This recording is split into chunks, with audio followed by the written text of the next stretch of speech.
You know what I mean. You can feel the excitement, the tension, the charisma that surrounds that stadium every Saturday afternoon, especially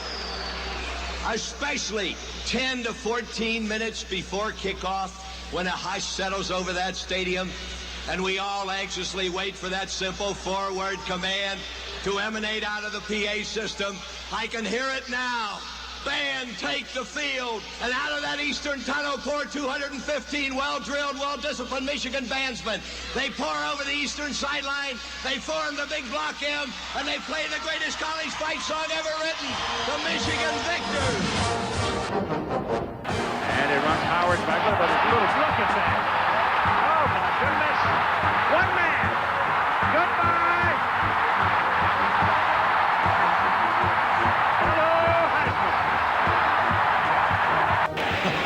He runs Woodson all the way back to the 22-yard line. Woodson's got one block. And another block. One more.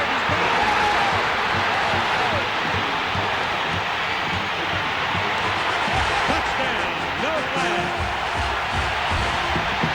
Here's Henny back to throw. Henny looking. And he's firing on a post cut. Edwards has it. 10, 5, touchdown.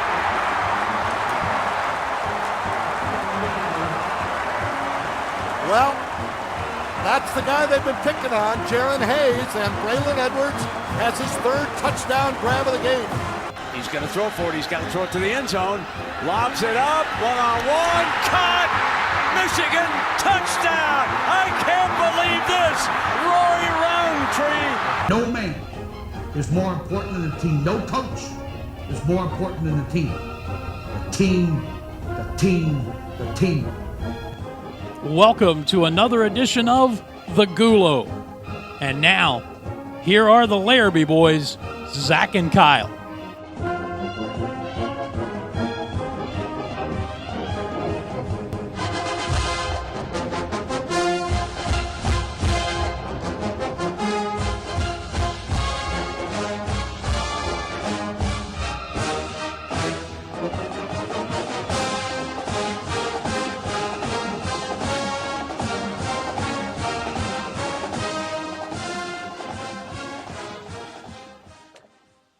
So the year was 1969, and a man by the name of Bo Glenn Schembechler drove his car up to Ann Arbor, Michigan to take a job at the University of Michigan as the head football coach.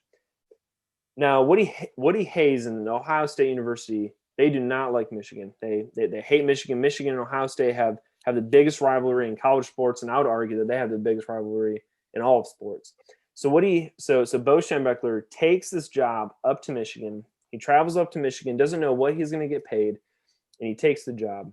And he's preparing his team for the 1969 game, the game against Ohio State. Ohio State is ranked number 1. And the year before, Michigan traveled down to Columbus as the number 4 team, playing Ohio State, the number 1 team, and they get beat. They get beat bad. 50-14 was the final score. And in fact, the rivalry is so intense that Ohio State was up by so many points that instead of kicking a field goal the last second when they scored another touchdown, they went for 2 points. And one of the newspaper people asked, one of the journalists asked Woody Hayes, they say, "Why did you go for 2? You guys were already up by so many points." And he said, "Because I couldn't go for 3. Now, that doesn't tell you anything about the rivalry. I don't know what will. So Bo Schembechler comes up to the University of Michigan, and he starts preparing his team for the game.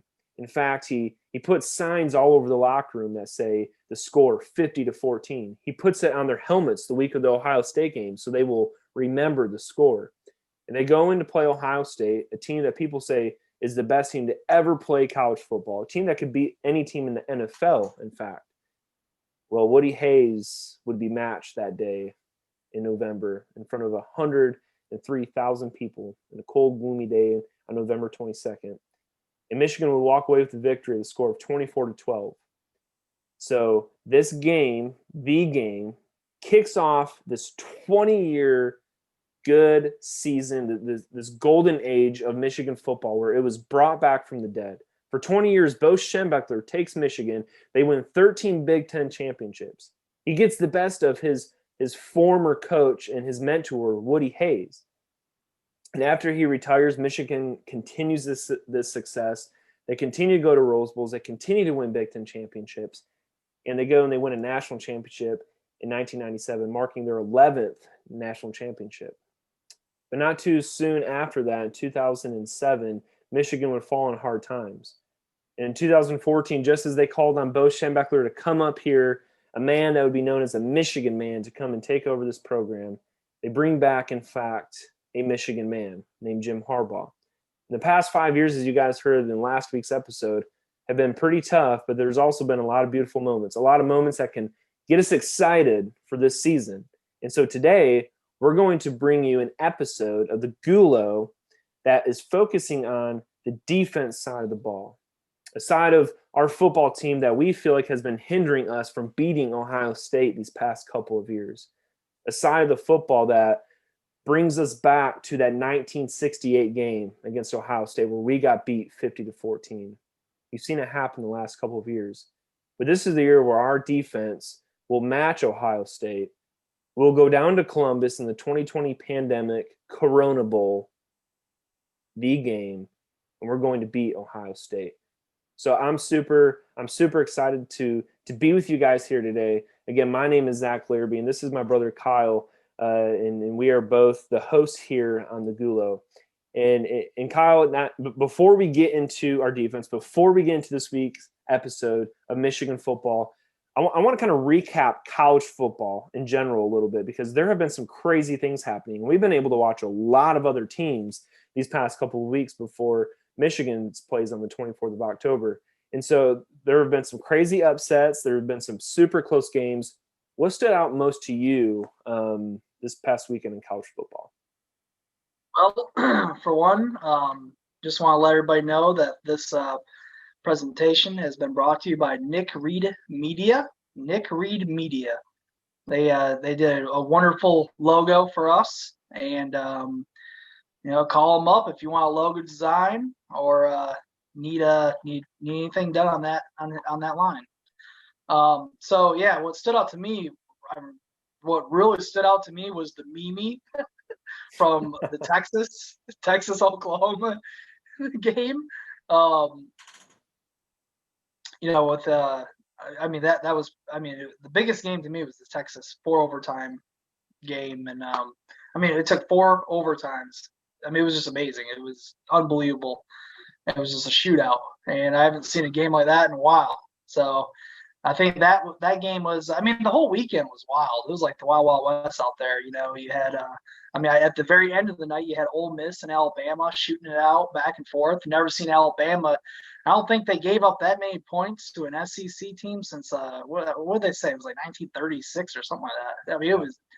It's been a long time. And then, I love watching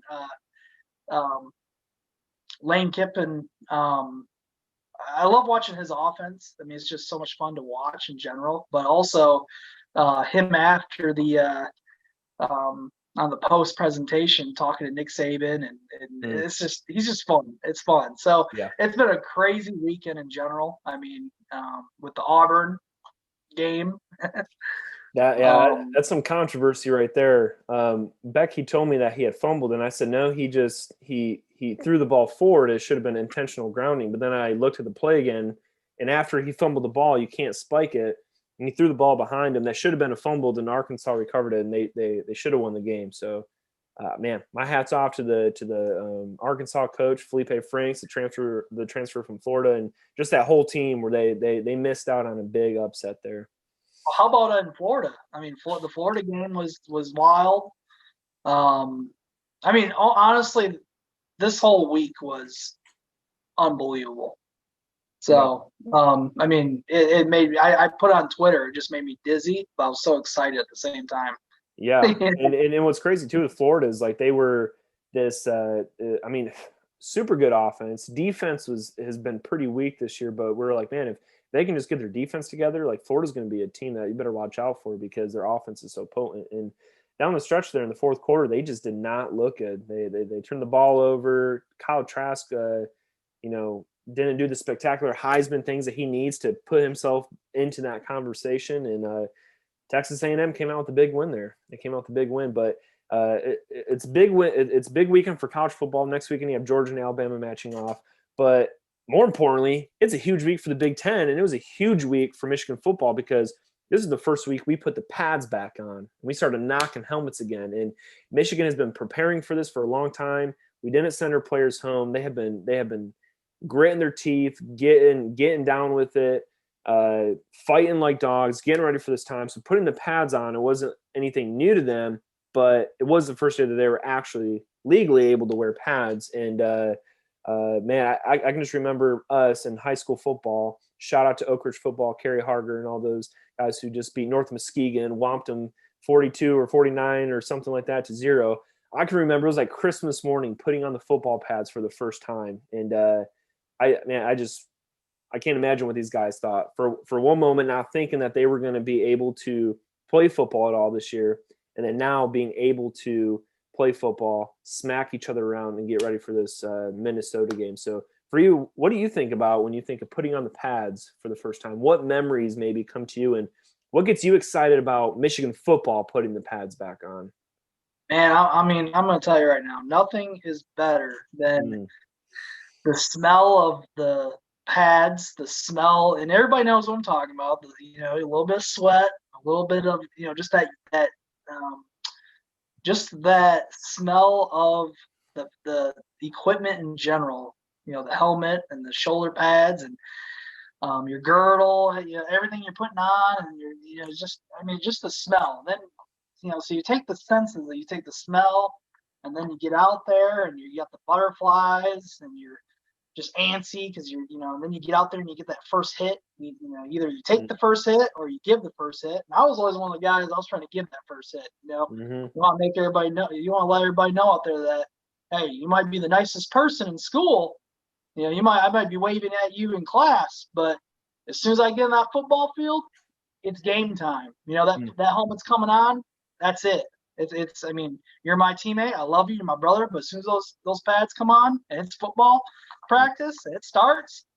That's it, buddy. That's it. I'm looking for how many pancakes can I get in that day? Yeah, exactly. 5. I'm trying to get at least 10 pancakes a day. Oh man, I remember Coach Parker saying, "Today is the day that boys are going to become men." And I can always remember him yelling at us. Oh yeah, and that was true. Hey, Coach Parker, man, our coaches at Oak Ridge, and shout out to all of our coaches. Yeah, so much respect for them. They not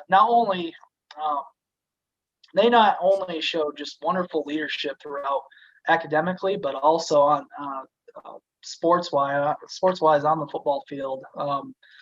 They were just amazing leaders, amazing like guardians. They're always there for you. I mean, not just, this is the thing, is football season is all year round. So when you put the pads on and you're out there practicing, a lot of people think that's just when the coaches show up. But the coaches are there all year around. All year long.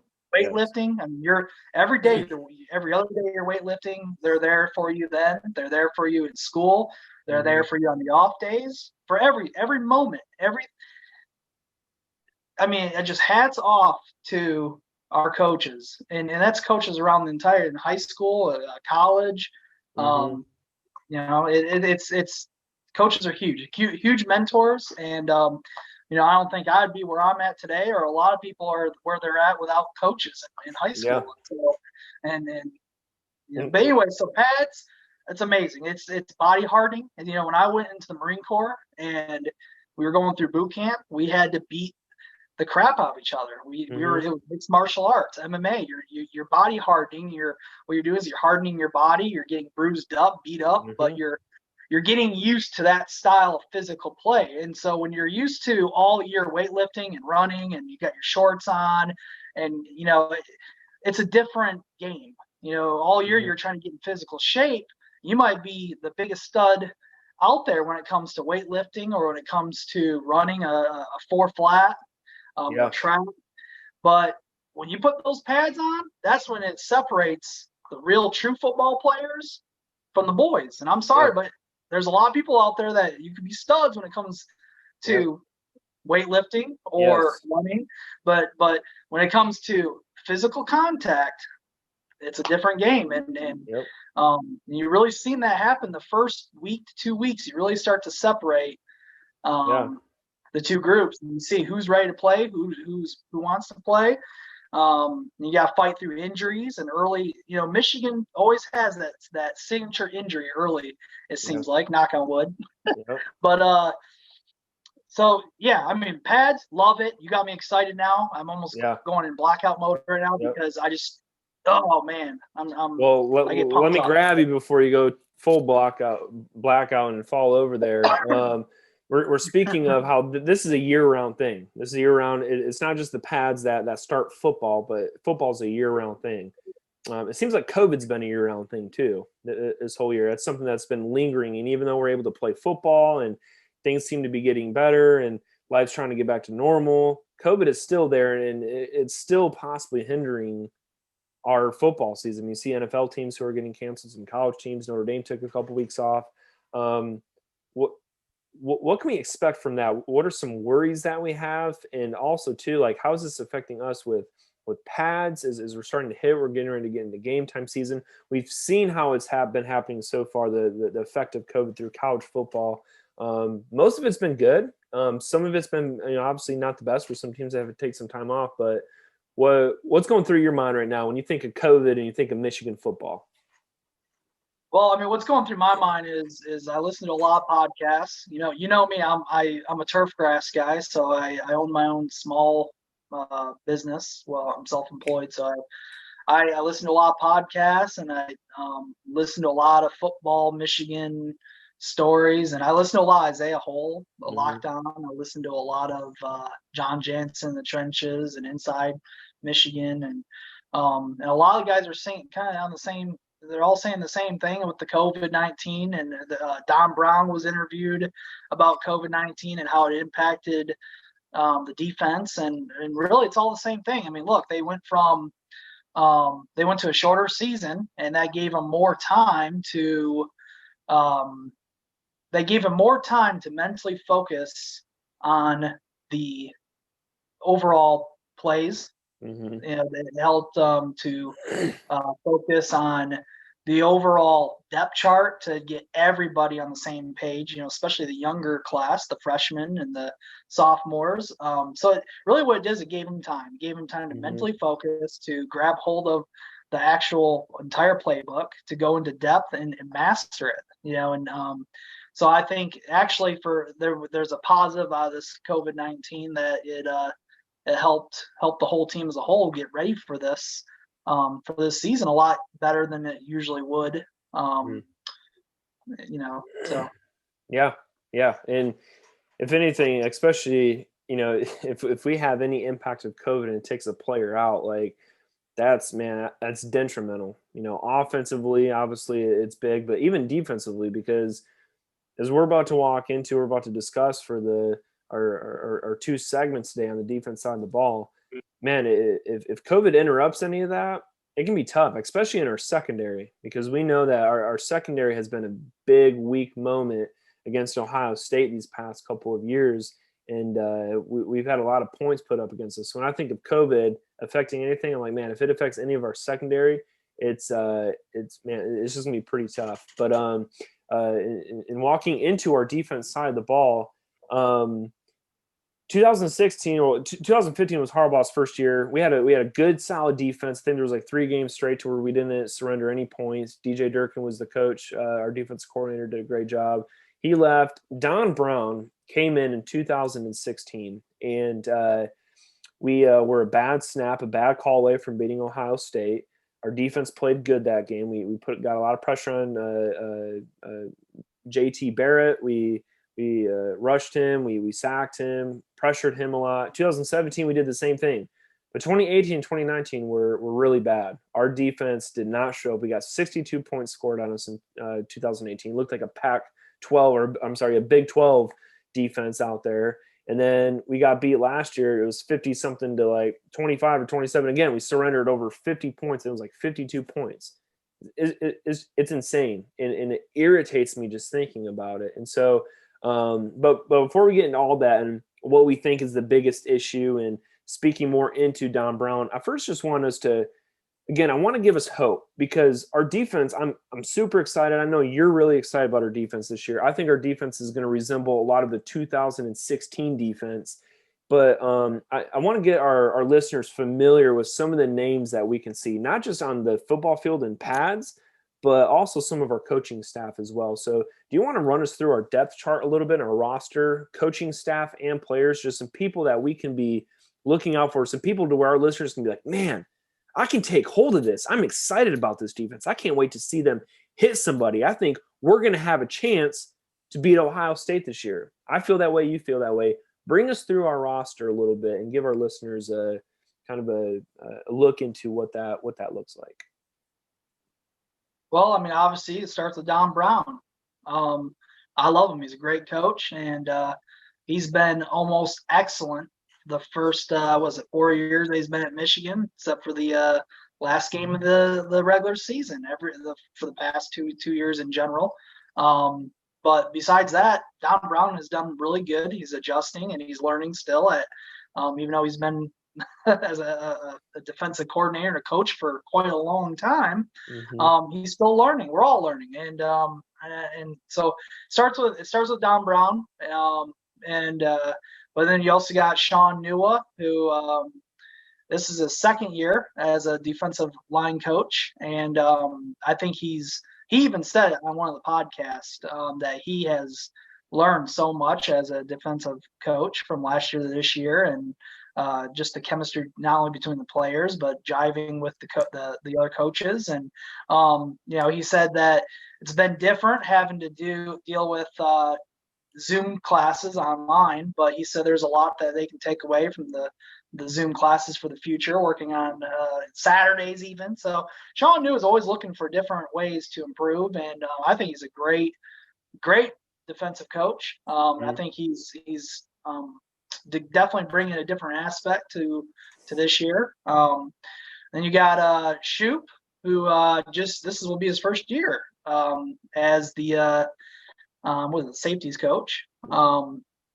He's the safeties coach, Bob Shoop. So he's new, but I think it was a good move to bring him in.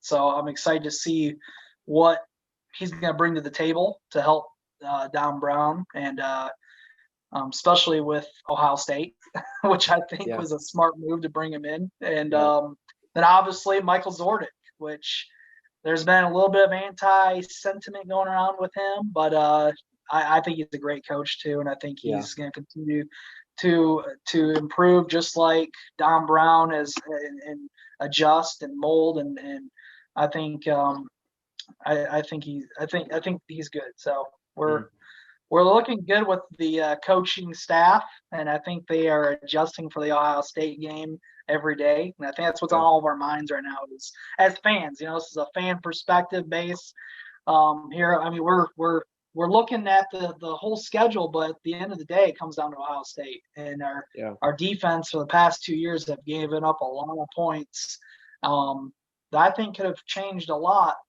even with the game. Yeah. At the end of the year. So I mean, as lackluster as our offense has seemed at times, our offense put up 39 points in 2018 in Columbus. That's pretty good. Last year we put up 25 or 27. It's not great, but I mean it's good enough to where if you have a decent defense, you're in that game to possibly win it. And so really, I mean, when it comes down to it, our defense has really blown the game for us the past 2 years. And so I think making the additions of the coaching staff has helped out a lot, especially with Shoop. I think so. I think so too. And just to put out there, I think if we can keep, if we can strategize and keep Ohio State's offense below 30 or even 40 points. Yeah. 30 to 40 points, I think we have a chance to play, so.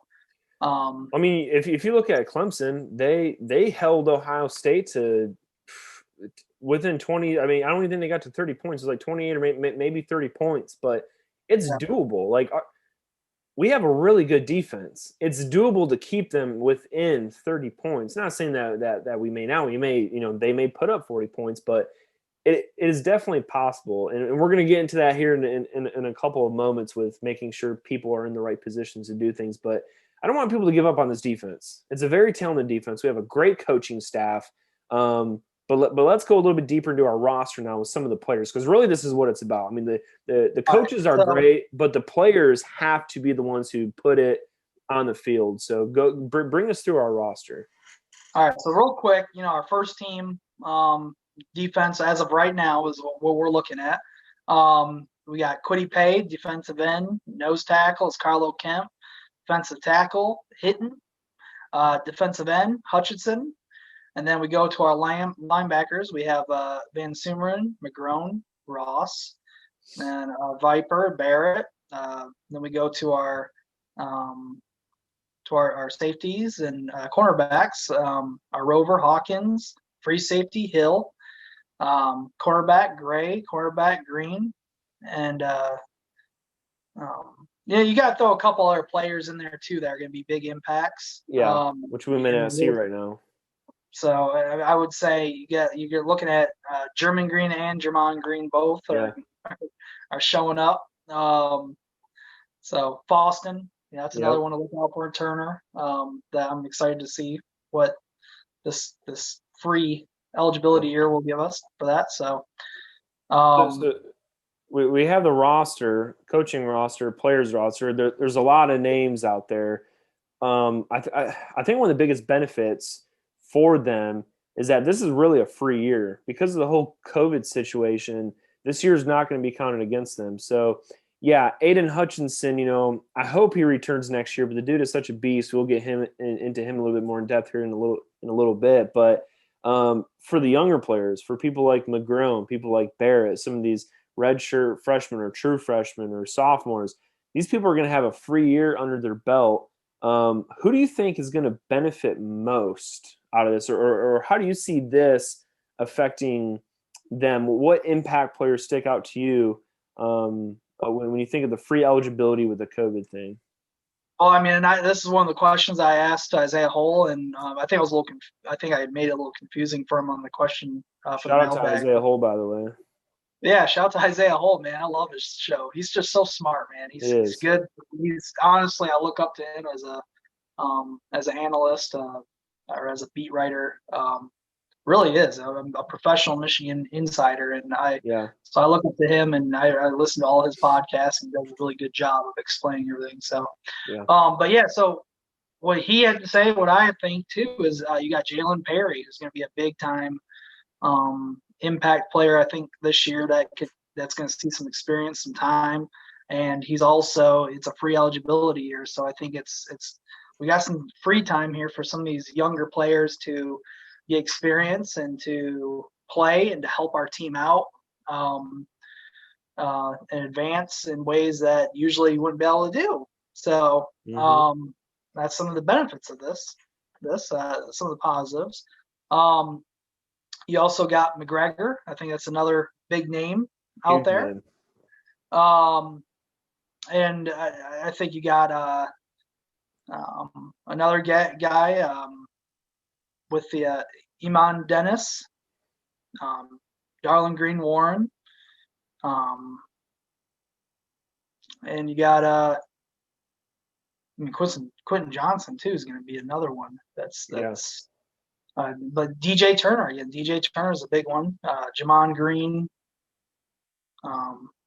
In my opinion, and I'm just going to put my opinion hat on. I already have it on, but I think McGregor's probably going to be the one who benefits mostly out of this free eligibility year, just because for the sole fact that he tore his ACL or tore up his knee. I think it was his MCL actually, his senior year of high school, and so.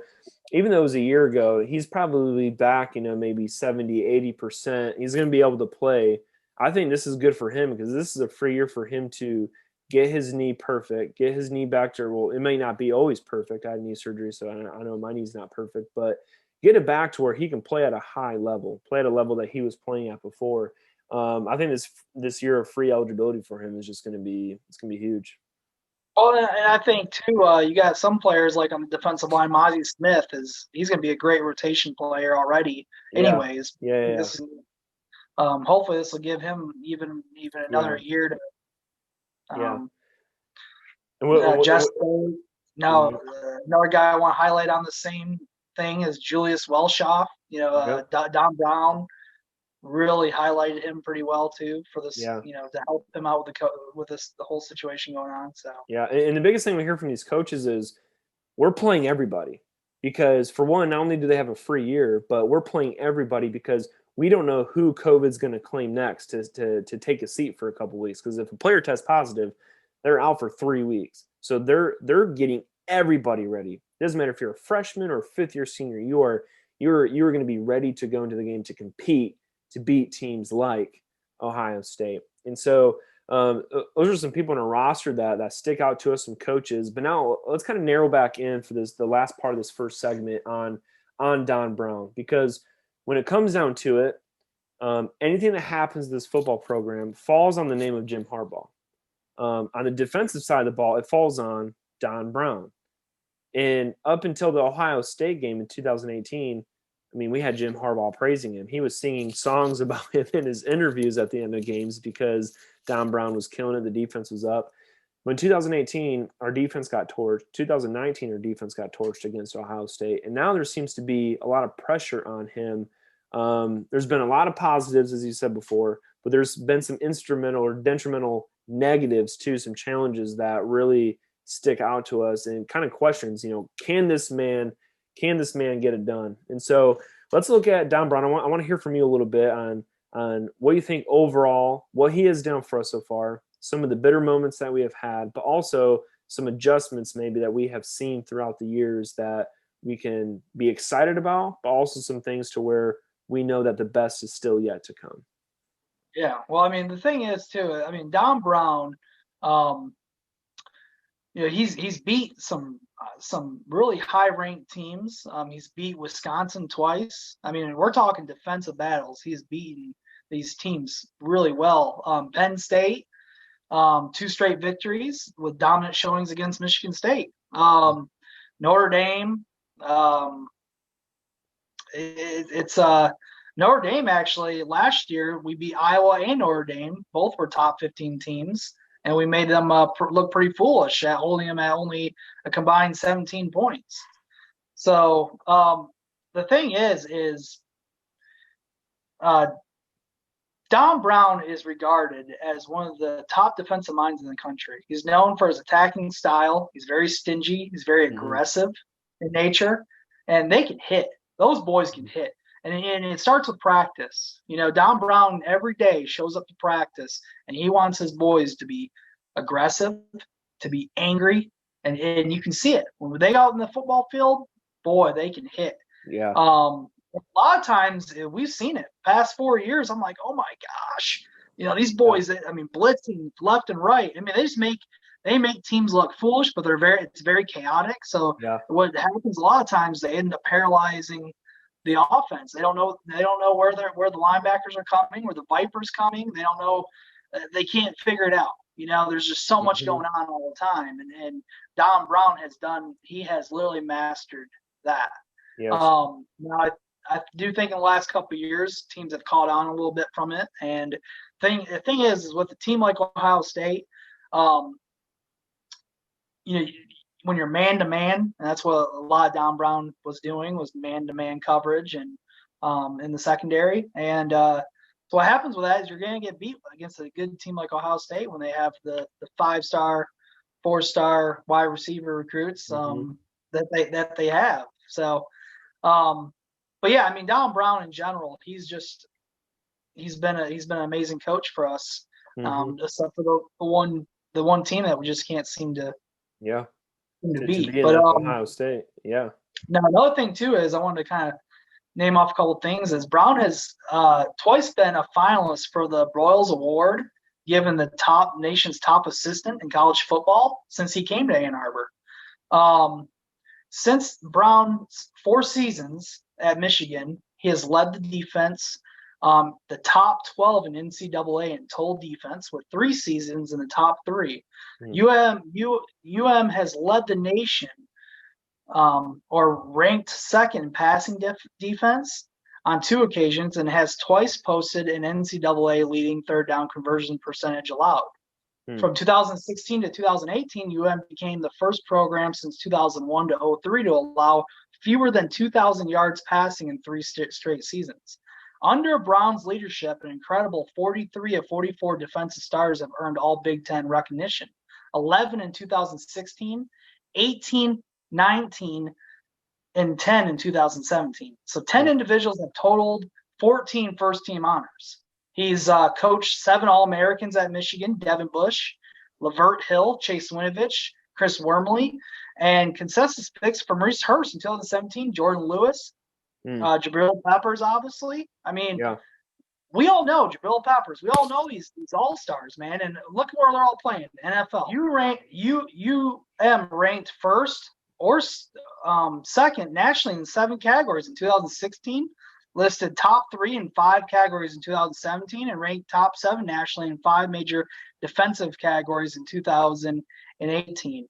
In the span of Brown's tenure, UM has topped cumulative national ranks in the following categories: total defense, pass defense, third down defense, opponent completion percentage, sack rate, tackle for loss rate, and 3 and outs forced.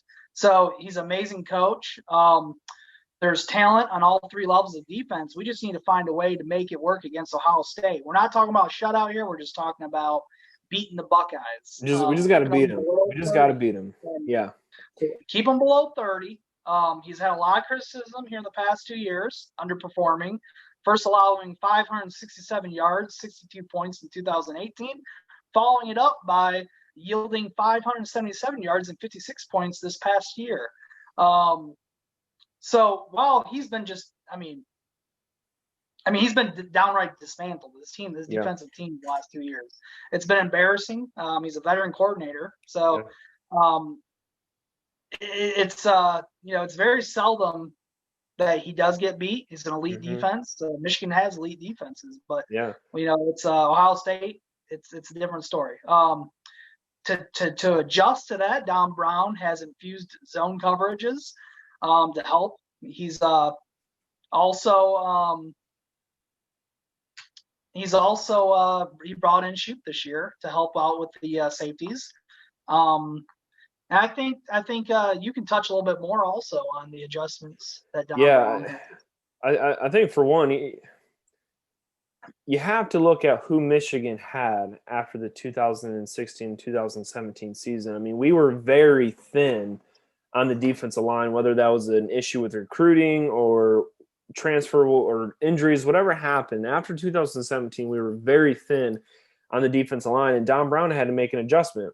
He knew that we weren't going to be able to rush from our interior to stop the run against Ohio State or more so rush the quarterback. So he used what we had.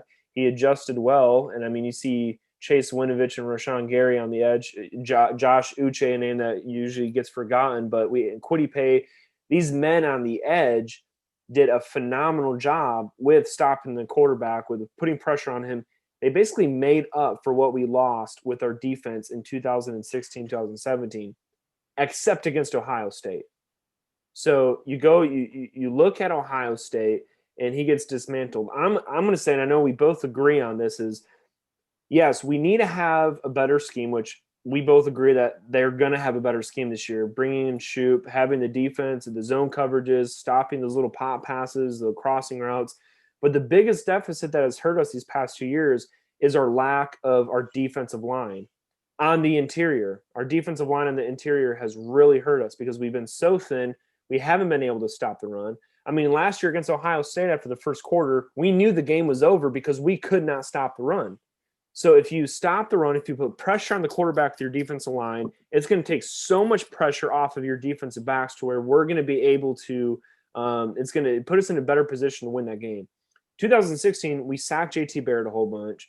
We stopped the run. We put pressure on him. The same thing in 2017. It put us in a position to win. Now, when 2018, 2019, we'd never sacked Dwayne Haskins. I think we sacked Justin Fields once last year. Didn't stop the run. And that put all the pressure on our defensive back. So, yes, we do need to have a better scheme. We will have a better scheme. People are hinting at that with some of the podcasts we listen to, that there's 1 or 2 things that they're going to stop that is going to put us in a position to win. But what it comes down to is having a great rotation offensively and defensively to be able to a great rotation on the defensive line to stop the run, to stop the quarterback. And you do that and you do those things. And I'm not saying we're going to sit here and stop Justin Fields every single play. He's going to get his plays on us. But if we can contain him and we can put pressure on him and rough him up a bit, then I think it's just going to do a whole lot better for our defensive secondary to where they're not going to have all day to throw the ball. And so I think you nailed it. I think rotation between the defense. So again, with the quarterback, with being able to put more pressure on him from the interior of the defensive line, I mean, it's super uber important. And I think that you're going to see that with the rotation that we have this year. Well, I think the defensive line rotation is going to be key. And I think having a very, very max pressure rush defense is going to be, top. If we can come out against Minnesota and we can rush and we can show that our defensive line, our defensive interior line, can get to the ball and fast and they can make the moves they need. They can make those. Remember this, Zach? Those swim moves and those. The rip, the swim. Yep, the rip. Shout out to Coach Harger teaching us the rip and the swim. Coach Keegan. Coach Keesing, Coach Parker, Coach Danchek, offensive. Yep. Yelling at us because we didn't rip. It's all about that, man. It's all about. I mean, look. I mean, these guys on the defensive line. It starts up front, and I think that's going to be the key. That's very important. I think the cornerback room has to continue to improve, and they're a little bit younger at the cornerback room, I think. But I think with Shoop there as a coach, and I think overall collectively, I think our defense is going to improve quite well. I think it's gonna be a lot more impressive than what people think. And I think we're really gonna come out and surprise a lot of people, even some of your more professional insiders. I think will really, really surprise them. I mean, as a fan, my perspective, I'm looking at Michigan like I do all the time. I'm drinking my blue Kool-Aid. Yep. I got my blue Kool-Aid right here. That's right. My amazing blue, baby. And I got my goggles on. Yep. And I think Michigan's going to do just fine this year. I think we're going to overall, I think our defense is going to be put in a good position. Obviously, despite COVID and stuff, I think if we go in there healthy, it's going to be good. And that's kind of an overall look at our roster, from our coaches to our players, Don Brown as a whole. What has been hindering us this past? I will say this too, Zach. With the whole media thing the last couple months, when Ryan Day came out and said we're going to hang 100 on them. Don Brown was asked about that. He just said, I'm going to keep my mouth shut. We're running plays. We're seeing concepts. We got a lot of work to do. I'm just going to keep my mouth shut and go to work every day. That's what I do, and that's what I'm going to do. So took the high road. He's keeping his mouth shut. He's staying focused. They got that up in their locker room. They got that posted up there, and I think this is a lot different this year. I can feel it. Gut instincts. I feel it. I think we're going to come out ready to play on defense in general.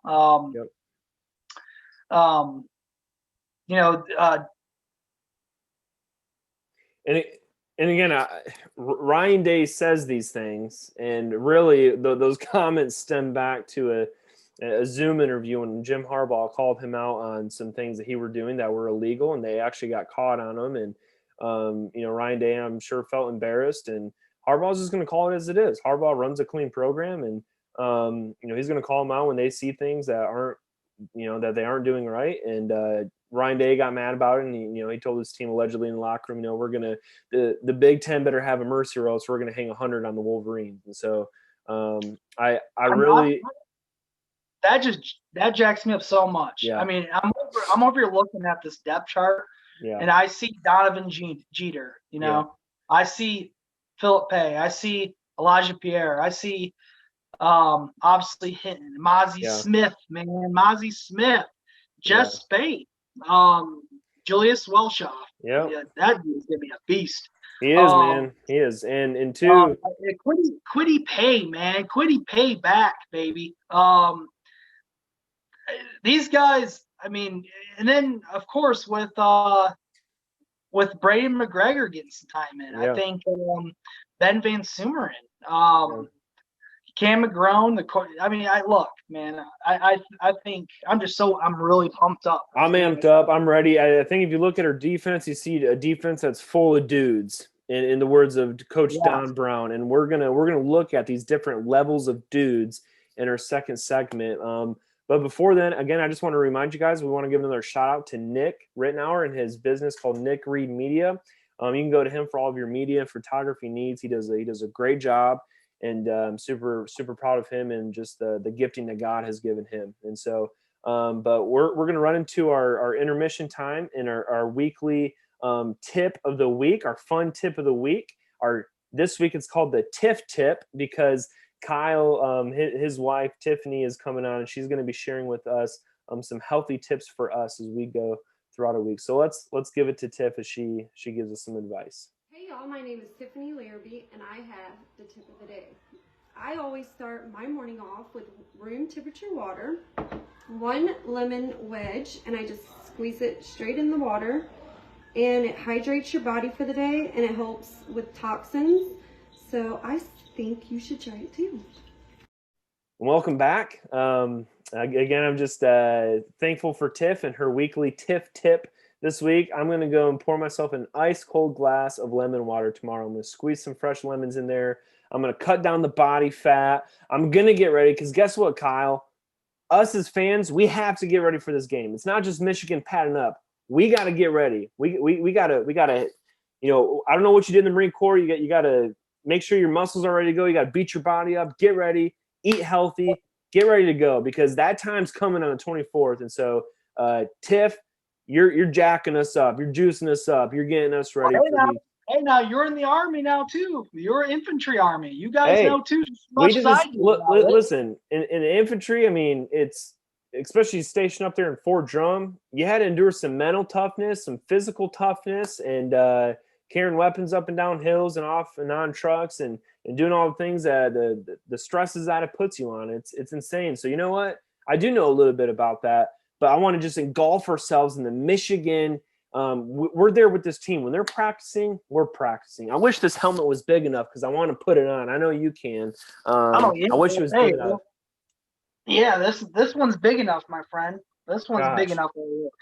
Yeah, you like that? I love that. Hey, and actually, is there a size on that? Because I'm wanting Becky to get me one of those, but I'm afraid that if she gets me one, it's not going to be big enough for me. What size is that? Is there a size thing? I don't know, man. I think it's a large. Does it say it? Yeah. Look, I got it doesn't say it. I don't know. It doesn't say it on here. Well, anyway, I'm going to have her do that. But again, thank you, Tiff. We're gonna rally around Kyle right now. We're gonna rally around his chair. We're gonna gather around his chair because he's going to share with us a story. So grab your snacks, grab your juice boxes. Kyle, you might want to throw the game back on behind you because I don't know what time. I think Tom Brady called a timeout or something. So shout out to Tom Brady for. He wants to listen to the story. Shout out to Tom Brady for forgetting that it was 4th down when they were playing Chicago. But yeah, he wants to listen to the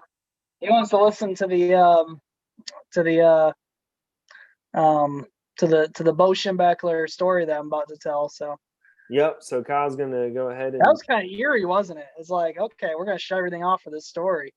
Yeah, it was weird. Anyway, right, Kyle, why don't you go ahead? Oh, I love it. I love it. Yeah, like yes. It has illustrations too. So, yes. Yeah.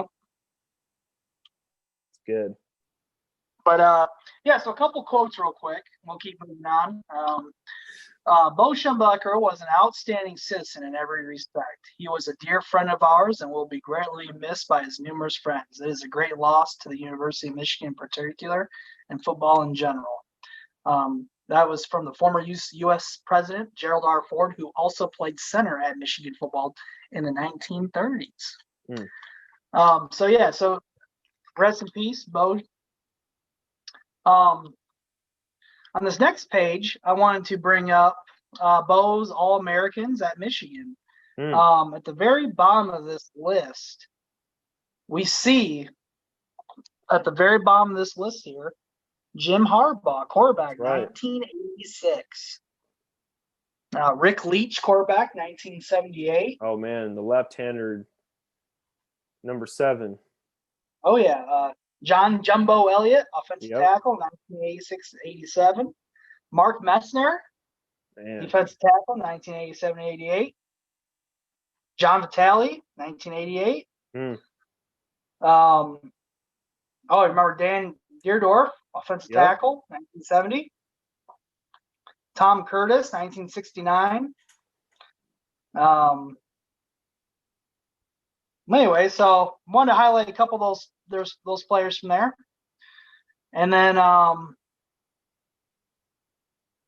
one more little quote. And you guys can get this book too. It's called Bo Schembechler. Didn't Grandma get that for you? It's a commemorative edition. Actually, Mom did. Yeah, Okay. for Christmas, 2006. Man, that was the year. Yeah. Wow, that's awesome. Yeah, so they call me Bo. We're on the first name basis here.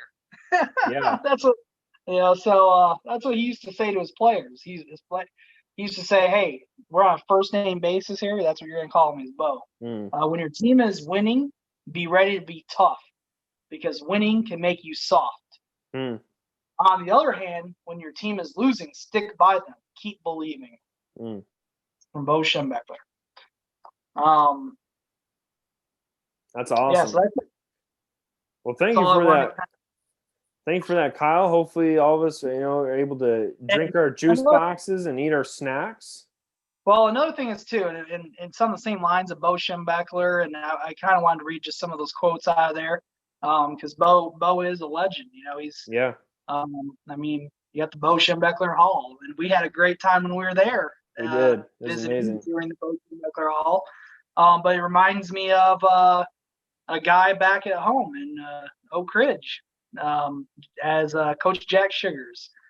And I just want to bring a couple of these things to show you guys that what this is this is a signature and a Christmas card from our old head coach from high school. Here's a picture of me and him. Man, look at that. There's me. You see me? Yep.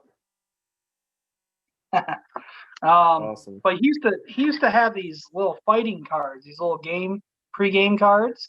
Yep. And he would write out postcards and send them in the mail to each player before a game. So this one I kept. It said, "Kyle, first game, 2006, Parents' Night, beat Reed City. Intensity. A win at our house. That's right. Twice the price. Coach Sugars." So these little things right here, I don't know if the coaches know how much they mean, but they mean a lot. I mean, it's been 12 years? I don't know. 12, 13, 14, 15 years.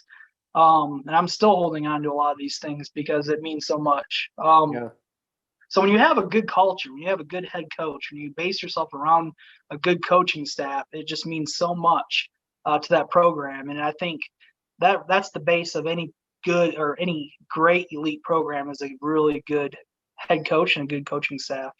Well, thank you for that, Kyle. Yeah, I love Coach Sugars. He retired after my junior year, and so my senior year was Coach Harger's first year, and as the head coach. And man, Coach Sugars was a player's coach. He was a great man of faith.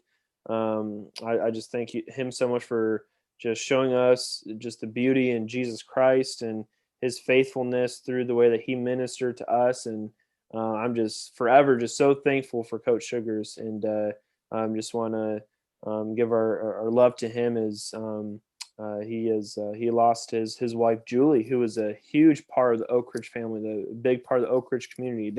They were Oak Ridge. They are Oak Ridge. And so again, Coach Sugars, we love you, and we just want to send our love to you and your family again as you guys are going through this time. And so I mean, my parents had them as teachers and drivers ed teachers, and then we've had them, and that's right. I mean, there's a lot of a lot of good things. A lot of good things, a lot of good memories there. So But we're going to move into our second half of our show here in the last segment here, and we're going to continue to walk through the defensive side of the football. And we kind of gave an overall view. We kind of went into the roster, coaches and players, and talked about with Don Brown. We have everything past us with that. We know what we need to do. We know that there's a scheme coming. We know our defensive line needs to be bulked up. It is bulked up. But I want to walk through our levels of dudes. All right. Again, that's what Don Brown calls them. He says, man, this player is a dude. Somebody who's a dude is somebody who shows up with their lunch pail, ready to work, blue collar, hits somebody, stands out. He does all the things right that he needs to do. And he also calls, sometimes he's like, man, that dude's not a dude. He's not a dude. He's a man. And so we're going to walk through our levels of dudes because I want to get us excited. I want to get us mentally prepared of what our defense is going to look like as we go to face Minnesota. And so I first want to start with the first level of dudes, and that's our defensive front. Because, again, our defensive front is going to dictate the line of scrimmage. It's going to dictate the way that our defense responds and the way that we go and we attack Ohio State. Because our defensive front, again, in 2016, 2017, we pressured JT Barrett both games. We hit him. We sacked him. We got him behind the line, put a lot of pressure on him to where there's a lot of incomplete passes, some interceptions. A lot of good stuff happened because of the defensive line. It took a lot of pressure off of the secondary. And you know that when we don't have a defensive front, that strong front, it really hurts our secondary, puts all the pressure on them because we can't stop the run. We can't put pressure on the quarterback. This year, I believe we have what it takes on the defensive line to stop Justin Fields, to contain him, to put pressure, to stop the run. Let's walk through our defensive line a little bit, from defensive end to defensive end, Kyle. I want you to share with us what are some names that we can get excited about on our defensive front. Well, I think it starts with Kwity Paye. I mean, senior, been there for a long time, a lot of experience. He's blackout, just ready to rock. I mean, just crazy, mentally, just hungry. I follow him on Twitter, and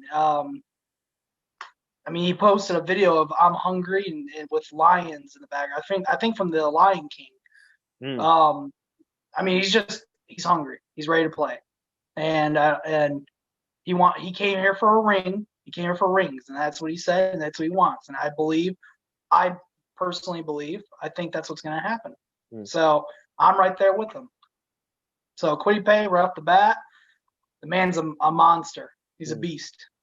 A lot of leadership coming back too. The dude's battle tested. He's a fifth-year guy. He's a guy he's been around. People look up to him.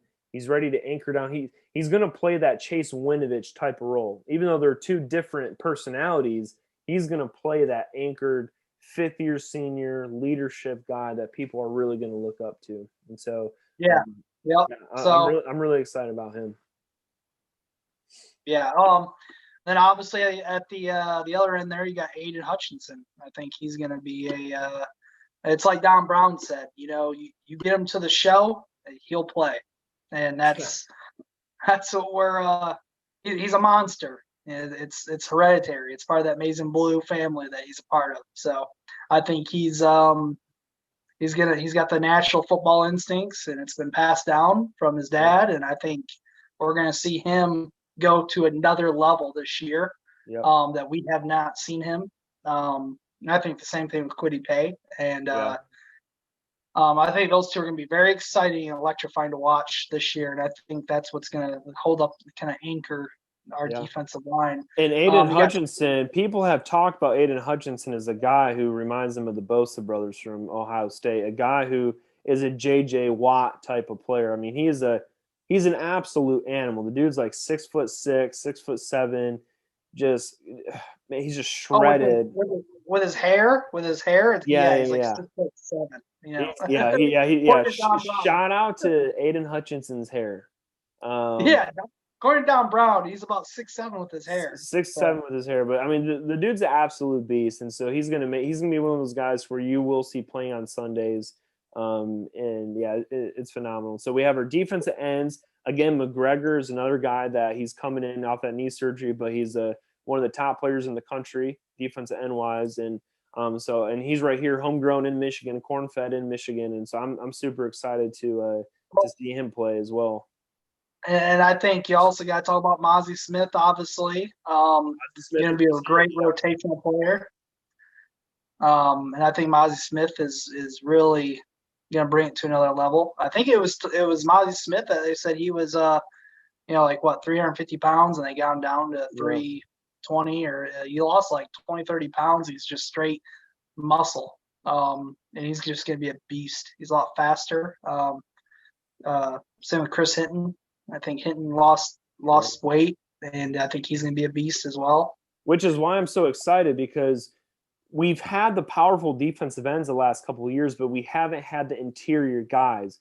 We have a rotation now with Chris Hinton, Mozzie Smith. You mentioned Jeff, or what's his name, Jeff Spate. We have some players who, rotation-wise, who are some big bodies that remind us of the Glasgow brothers. That they remind us of Mo Hurst, who really anchored in that defensive front. And so when you look at this defensive line, I'm like, man, this is not only the most in-depth and probably best defensive line in the Big Ten for sure, but it's up there in the country. I mean, it is a good group of dudes that I get excited about, that I think we're going to see a defensive front that we haven't seen since 2016. Well, yeah, you got Donovan Jeter, you got Philip Hay, you got Elijah Pierre, you got Louis Villain, Andre Seldon. These guys are all Carlo Kemp.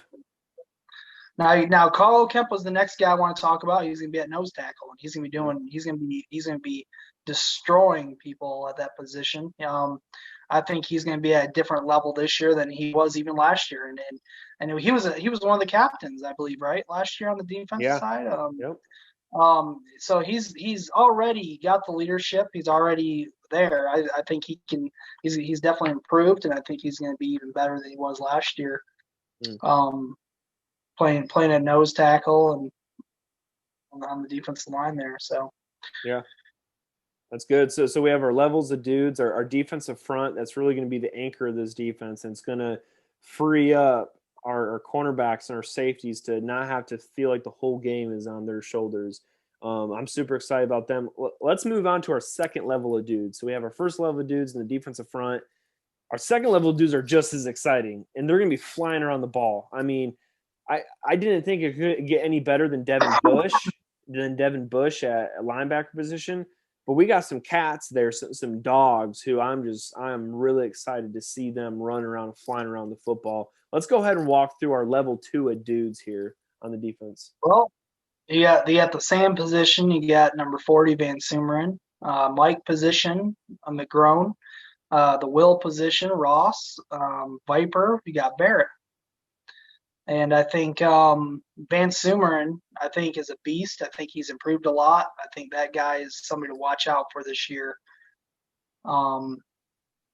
Really watch out for Van Sumeren. I mean, we already know McGrone is the quarterback of the defense. We already know he's been proven.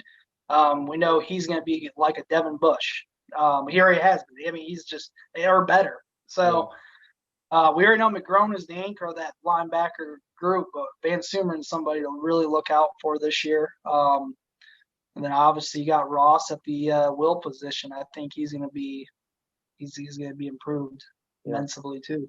So I just see a lot of speed, a lot of, again, those people who just love to hit. I mean, I think Michael Barrett at the Viper position is crucial. Seeing him get in there and take over, kind of what Glasgow was doing and what Cleek Hudson was doing, and it's crucial, man. That Viper position is very important for that defense, and so I'm excited to see Barrett take on that role. McGrone maturing his leadership, and also too just the weight that he's put on. Seeing him in that Penn State game really opened my eyes to who he is, and again, Ross coming back at linebacker. He was injured a lot last year, and being able to see him come back. Shout out to you, Ross, for making a great comeback this year, health-wise, and being able to play. I look at our – yeah, go ahead. Oh, no, go ahead, Zach. I just want to remind everybody, too, Don Brown and our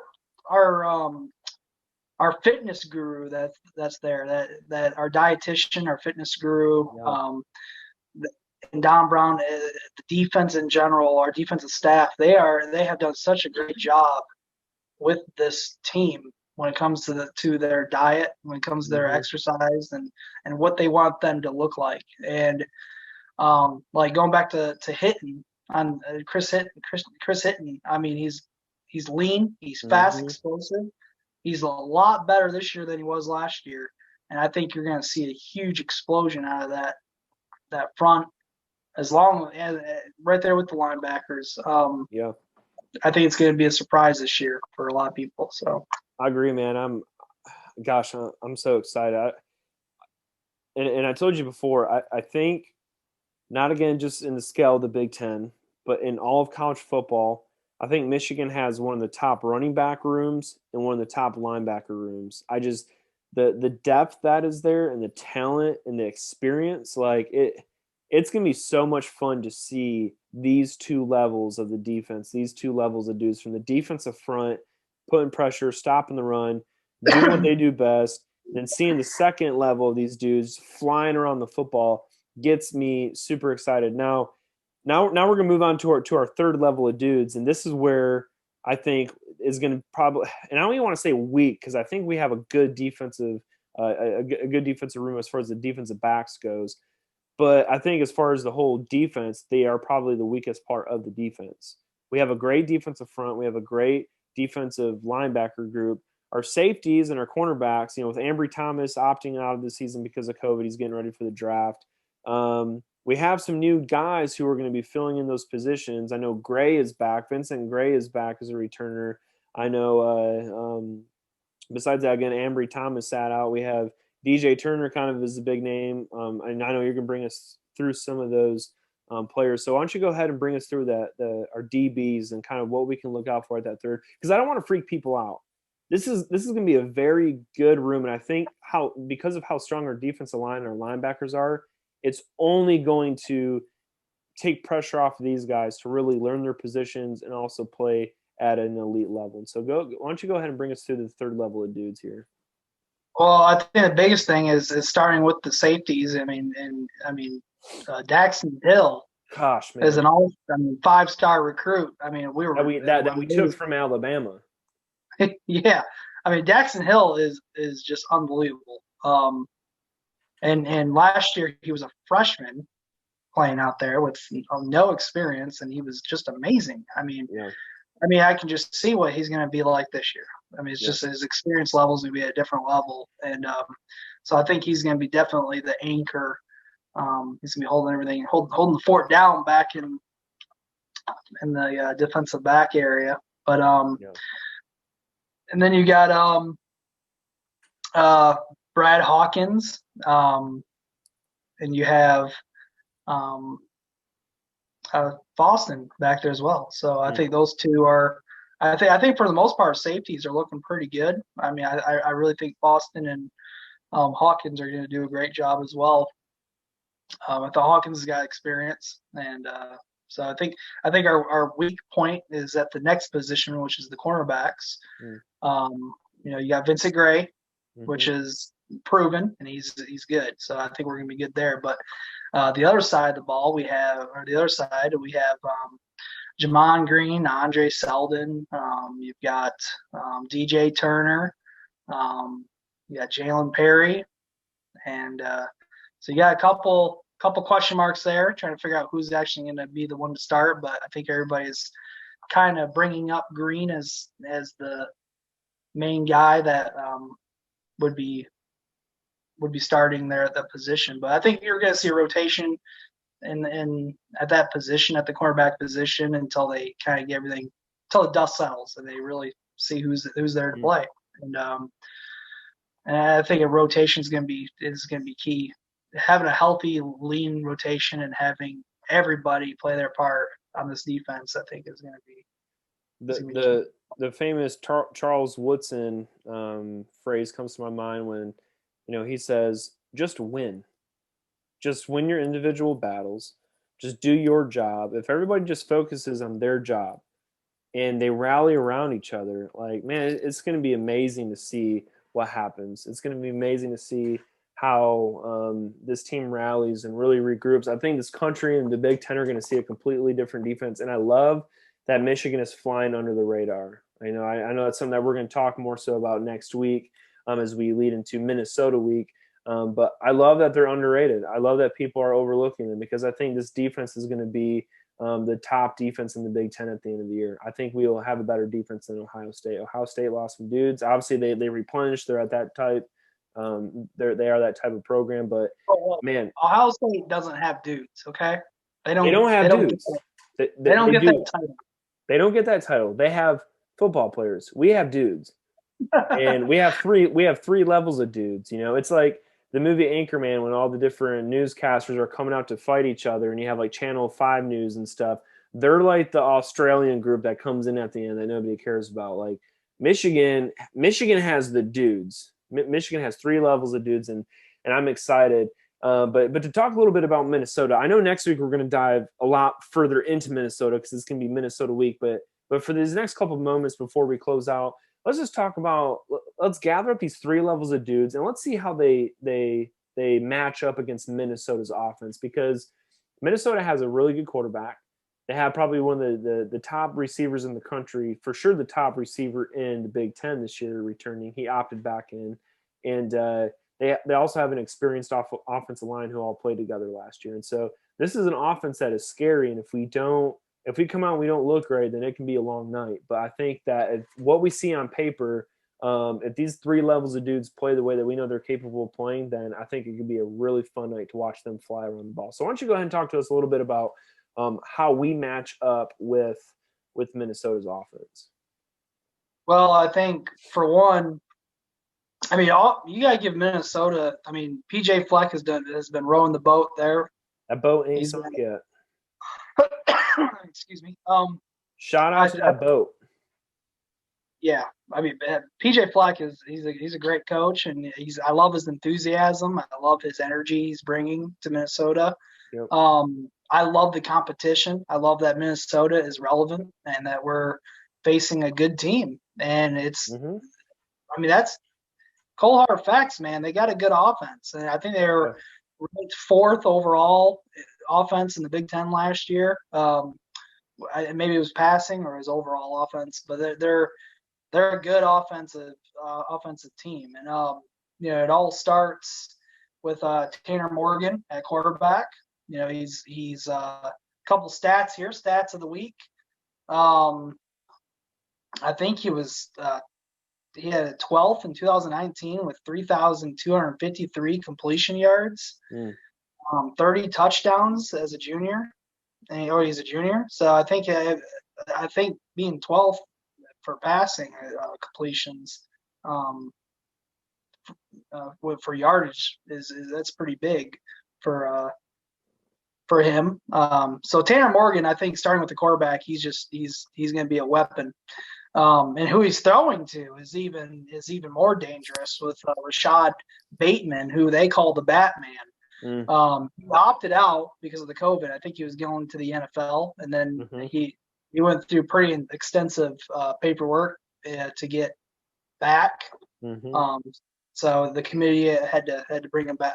Had to go through a bunch of stuff to make sure he got back, but he got back. So Rashad Bateman, the Batman, I watch out for him. Now the thing is too with him, stats of the week, he had last year 1,219 yards with 11 touchdowns. So if you take Tanner Morgan's 3,253 yards, you're talking almost half of the yards that he threw to was to Rashad Bateman. So that's pretty. He had 30 touchdowns. Tanner Morgan did. Well, 11 of them were to Rashad Bateman. So that's huge. 60 receptions altogether for him. A lot of them are all juniors now. And another one to look out for, wide receiver, is Autumn Bell. So Minnesota's loaded with juniors, and I think they're going to be a good offensive team in general. And I think we have to be ready for that. So where do we match up? Well, I think it's going to depend on how our rush defense does. If we get plenty of rush defense, which I think we will, we're going to match up quite well with their offense and stopping the run, not untying people's shoes, staying disciplined, and just having a good game, hitting people, having a good game, making sure we're we're doing our job, making sure that the down linemen aren't sitting there overshooting their gaps, that they're staying in their gaps, they're squatting down. You know what I mean? Coach Harder, squat down, stay in your gap, stay in your ground, just do your specific job. And I think if our defense, not overshooting your gaps, yeah, staying contained in your zone, in your area. But I think with the linebackers we have, and Cam McGrone and Ross, and then with Quiddy Pay and Aiden Hutchinson, I look at Michigan being able to defend them quite well. But it all depends on how the rush goes, and I think how our cornerbacks. You never really fully know, but I think Shoop has a good safeties, and I think with Shoot back there and coaching the DBs, I think we're going to be. Whenever I hear Coach Shoop's name, I just think of Michael Shoop. So again, shout out to you, Michael Shoop, wherever you're at. Thank you for giving us plenty of fun years at Oak Ridge football. But so anyway, with that said, that kind of wraps up our second part of the segment here. And man, again, I just can't be excited enough. I think this defense is going to be super fun to watch. I think they're going to grow as the year goes on, but we really don't have time for that. We have an 8-game season. It's really your one and done type of thing. Like, we need to make sure we're on it. I think this defense is going to be super fun to watch. And again, we have a part in that. We as fans, as Michigan fans, have a part in that. One way that we can help show up and be a part of this defense is by wearing some things, some more memorabilia, or setting some things up around our house that help our team win. Some nostalgic things, some weird things that we like to have there to make sure that our team wins. And so I know, Kyle, you brought us through some of your stuff last week, and I know this week on Twitter we've asked some people to share some of their memorabilia. Grams Vereen, our grandma, shared some stuff of her memorabilia that she has. At Dan May, a good friend of ours who's going to be on our show next week as we get ready for Minnesota, he showed a signed photo of Denard Robinson playing Notre Dame in the 2011 epic first night game at Michigan. He also showed me some pictures today at church of him on the field at the Big House playing catch with his friends. So shout out to you, Dan May. We're excited to have you on here with us next week. But Kyle, why don't you go ahead and bring us through a little bit of your memorabilia as you get ready for game day. In a quick 30 seconds to a minute, go ahead and bring us through that. Yeah, I mean, you guys can see it. I got my Michigan helmet. So I usually don't wear this. I make a shrine every football game. And Zach, I've been doing this for as long as you can really remember. I've always had shrines, where I set it up right before the football game, and it's my good luck shrines, and I touch everything and rub it, make sure it's ready to go. Everything's got to be in place.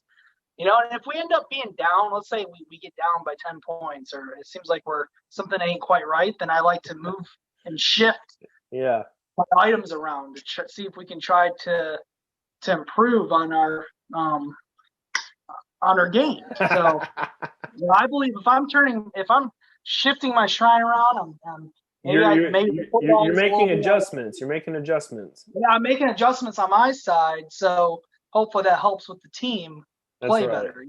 So as a fan, we all have a part in this. That's what I see. So my lucky Michigan football, my lucky wallet, my lucky glove, the Michigan bad call. Throw it at the TV instead of the helmet. I threw the helmet one time at the TV. You remember that, right, Zach? Yeah, I do. You broke the TV after JT was short. Yep, I remember. Ohio State. Yep. I broke my plasma TV with my helmet. Yep. It was not a good day. My bobblehead. My good luck buddy. Yep, little gnome there. My totem pole. It's awesome. Your little mask there. Lucky COVID-19 mask. Yep, COVID-19 mask. The year of 2020. Yep. Lucky socks from Grams Vereen. Yep. Lucky socks from Grams Vereen. My Go Blue pencil. Yep. My check. You remember that last year? Yep. That's right. Oh, can't forget the pom poms. My Michigan pom poms. Can't forget those. Yeah, my daughter likes to shake them around. Yep. Yep, my towel from 2018 versus Wisconsin. Yep. Yep. That's awesome. My scarf. Man, that's great. So yeah. That's good stuff. I have the same towel right back there, actually hanging up too. I have a pennant, a couple things I have. My Michigan helmet, my Michigan baseball cap that Becky got me for my birthday last year. It's got the American flag on it. I'm a hat guy. I love hats, so I have a lot of different hats and stuff. I have a beanie cap that I wear when it's cold out. These Michigan sunglasses that my mom got me. I have 2 pair. This one still has a tag on it. It says Michigan Wolverine, so I like wearing those. I have a couple jerseys, a Tom Brady Michigan jersey, obviously different hats, polo. I have a Tom Brady jersey. I have a Scotty Dreisbach jersey. I have a Devin Gardner jersey. I also have an old school Bo Schembechler blue Michigan jacket that I wear when it's super cold out, which here in South Carolina, especially Charleston, doesn't really get too cold, but that's a cool jacket. Yeah, it is a cool jacket, and I'll put it on during the Ohio State game every year. And so even if it's hot outside, I'll turn down the heat I'll turn the AC back on to like 55 so I can put the jacket on in the house, and I feel like I'm there in the north during the cold game. But yeah, that's some of our memorabilia. And again, we want to encourage you guys to go ahead and send yours on our Twitter and on Instagram stuff so we can share that with you guys as we get ready for this football season. But again, just as every episode, we want to have a couple moments of silence for some animals who are really important to us. And so, as you guys know, last week we have 3 dogs in our life that mean a lot to us. They have all died, but we like to have moments of silence for them. The first one, again, is Corky, a Cocker Spaniel who Kyle threw down the laundry chute one time when he was little. And but sad moment. He was a great dog. He died of cancer when we were super young, or at least I was, but I miss him. He reminds me of the dog off of Homeward Bound, Shadow, where he's like climbing out of the mud hole. But anyways, Kyle, let's go ahead and have a moment of silence for Corky. And then secondly, we have our dog named Suds, a little Bichon. And again, he's a childhood friend. He lived to be like 16 or 17 years old. Lost a bunch of his teeth, but man, he just kept going and going. You thought he would die, and he would continue to grow stronger and stronger until one day he just couldn't anymore. But anyways, Kyle, let's go ahead and have a moment of silence for Suds. And last but not least, of all of our dogs, the goat of all dogs, her name is Mia. And she is a miniature collie, a beautiful dog. And she was so good. She would never run out of the yard. She would always make sure that she stays inside the yard. And there was no fence or anything. She's just a great dog. And she died the night we fed her Little Caesars pizza after a heart attack. And so I feel bad about it, but at the same time, we love to remember her. So Kyle, let's go ahead and have a moment of silence for Mia. Then also too, as we end the show with 2 more things. We're always going to advocate for Murder Wolf to be Michigan's mascot because we don't have a mascot. Kyle and I had a picture with him at the Michigan-Wisconsin game. He's the best fit for it. At Isaiah Hole, at college football, at Michigan. Shout out to all you guys. Make this happen. He deserves better, and he needs to be on the field during this time. Again, that is the Murder Wolf, the Michigan mascot. And we're getting there. Yes. I do got a couple things real quick as we close out. Obviously, for Instagram, we just started the Instagram account. For Twitter, send us to the Gulo Sports Show page your favorite dog that has passed away. Yeah, it could be one of your dogs that's still alive. Yeah, send in or it could be a pet. Okay, maybe it's not a dog. Maybe it's a Wolverine. Maybe you got a pet Wolverine or something. Maybe that would be awful. As long as it's not a gopher or a badger, as long as it's not a gopher or a badger or Buckeye nuts in your pocket, we'll be okay. Yeah. Send in your pictures. Send in also another thing you can also send in, not only memorabilia, not only pets. Another thing that I want to add, another twist to this is let's send in pictures of of your olden throwback days of you in high school playing sports. So Yes. either high school or college, playing sports. That's you in your uniform. It could be football, it could be anything, baseball, basketball, volleyball, I don't know, whatever sports, track, anything out there. As an example, I got a couple here. Here's one with me and my brother Zach. There you are, Zach. Yes. Look at you, buddy. There's Look at me. us, little eighth grader there. Here's another picture here. We got me up there, Yep. 55. Yeah, look at that beast. 5'5". Yep, here you are, Zach. Baseball. Yep, back when I played for the Padres, sixth grade. You were a great pitcher, dude. I enjoyed pitching. Unbelievable. I used to love eating popcorn, eating hot dogs and popcorn, and watching you. There's me my sophomore year to Megan, my little sister. Shout out to Megan Larrabee, one of the greatest soccer players of all time. Yep, I don't think I have Morgan here, else I would have her up here too. But there's there's a picture of me in my varsity jacket. Yep. Hey, it's varsity jacket. It's close. It's inside the lines, right? Yep. Picture of me again. Picture of me again. Yep. Here's me when I was like 5 years old, first year ever. Playing for you Cardinals. So send these photos in. Yeah, send them in, man. There's here's me again at like 10 years old playing football. Beautiful bowl cut you got there. Layton. Yep. And here's one here, my brother. Nice. Yeah, that's a great picture there. And then here's me and my dad. Look at him. Look at Slick Rick. There you go. But yeah, so send them all in. And what was that score? What was that record again, Zach? Yeah, Kyle. So if you want to back up a little bit so we can see her, there you go. So again, for all of you on here, we're going to end every show with a bit of encouragement. It's really just going to be a set of numbers. And if you're an Ohio State fan, I want you to pay close attention. If you don't know what we're talking about, go research it because I think it'll do you good. The numbers are 58, 51, and 6. Remember that record. Remember those numbers. Until next time, we'll see you here on the Gulo. Zach and Kyle, out.